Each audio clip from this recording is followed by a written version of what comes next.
Hello everyone welcome back to my mini blog. तो आज मो मामा मरा नड़िया तेल कर चलते से रेसिपीटा देखा। देखंतु प्रथमे तो मु नड़िया को पाती करदेली। आघ पाती कर सारा पर ताको 2 दिन खरारे सुखेली। खरा सुखी सारा पर तापरे मु ताको ग्राइंडिंग कली। टिके गरम पानी दे ग्राइंडिंग करदेली। कपड़ा रे गोटे छाणी की भल से ता देहरु रस तक सब क्लीन करके बाहर करदेली। कहीं ना माने कोरुआटा भी खाया हे ना सेटा बहुत टेस्ट लगे से जेहेतु छोट छुआ को सब बाहर तेल लगेले भल नुह इन्फेक्शन हम।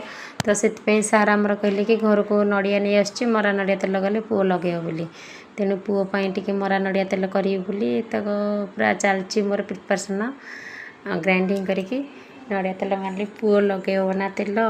छोट छुआ से देहरे स्किन केतले कौन केमती प्रकार ये हम तो घरे टिके नाको परिश्रम हो पछे टिके तेल मारदेले पिला लगेले दी झील मैंने भी लगे मुंडे। मु तो सब बड़े सब छुआ को तेल किणा तेल करेनि यूज घरे मरा नड़िया तेल जिते भी समय लगे मोर यूज करके तेल मारे।